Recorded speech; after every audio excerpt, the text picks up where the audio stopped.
بسم اللہ الرحمن الرحیم نحمدہ و نصلی علی رسولہ الکریم اما بعد۔ جہنم سے رہائی، جہنم سے نجات اور جہنم سے آزادی کا طریقہ کیا ہے؟ حضور علیہ الصلاۃ والسلام نے ارشاد فرمایا، لن یوافی عبد یوم القیامۃ یقول لا الہ الا اللہ یبتغی بہا وجہ اللہ الا حرم اللہ علیہ النار۔ بخاری شریف کی حدیث ہے کہ جو شخص اللہ کی بارگاہ میں اس حالت میں پہنچ جائے کہ وہ صدق دل سے اخلاص کے ساتھ لا الہ الا اللہ کہنے والا ہو، اللہ تعالیٰ اس پر جہنم کو حرام کر دیں گے۔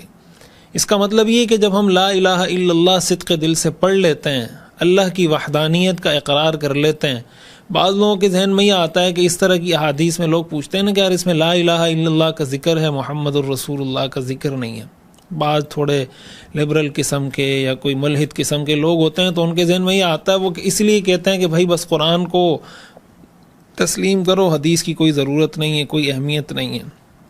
لیکن ان کو یہ بات سمجھ نہیں آ رہی ہوتی کہ یہ جس چیز کو بیان کیا جا رہا ہے یہ بھی حدیث ہے، یہ حدیث میں ہی ذکر ہے۔ تو حدیث تو حضور علیہ الصلاۃ والسلام کے ارشاد کو کہتا ہے، تو آپ حضور علیہ الصلاۃ والسلام کے ارشاد سے استدلال کر کے حضور علیہ الصلاۃ والسلام کے ارشاد ہی کو آپ رد کر رہے ہیں۔ بڑی عجیب منطق، بڑی عجیب لاجک ہے۔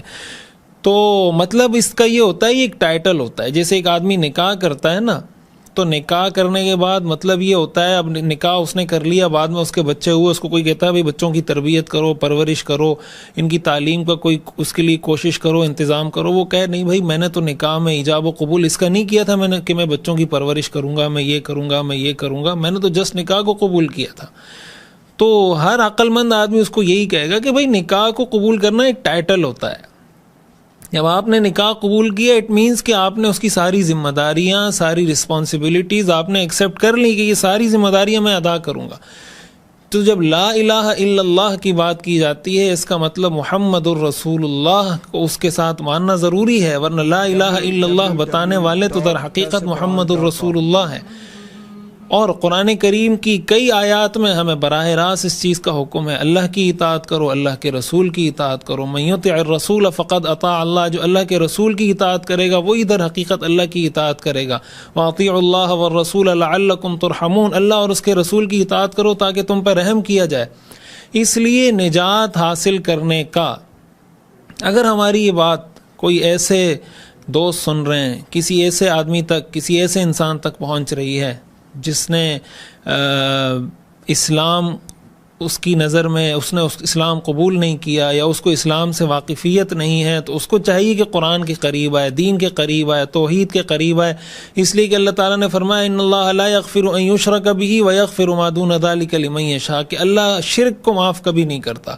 تو نجات کا ذریعہ، جہنم سے خلاصی، آزادی کا ذریعہ صرف اور صرف اس میں ہے کہ انسان اللہ کی توحید، اللہ کی وحدانیت کا اقرار کرے، اس کے علاوہ نجات کا کوئی ذریعہ نہیں۔ اور اگر ایک آدمی کو اللہ نے یہ توفیق دے دی ہے، الحمدللہ ہم سب مسلمان ہیں، اس پر ایک تو فخر ہونا چاہیے، دوسرا اس بات کا یقین اور بھروسہ ہونا چاہیے کہ انشاءاللہ ہم ضرور اللہ ہمیں جہنم سے بچائے گا۔ لیکن ظاہر ہے بہت سے ایسے گناہ ہیں جن کے بارے میں آتا ہے کہ یہ گناہ کریں گے تو بندہ جہنم میں جائے گا، یہ گناہ کریں گے تو جہنم میں جائے گا، یہ گناہ کریں گے۔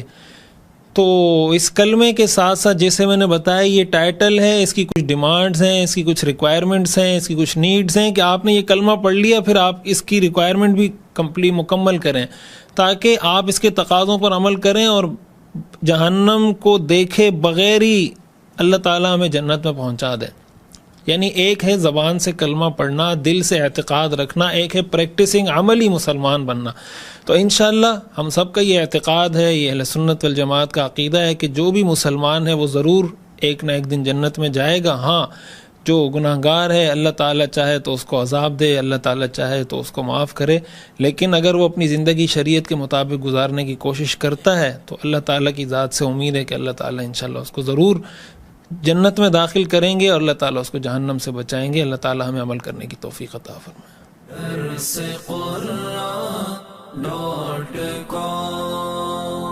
www.darsequran.com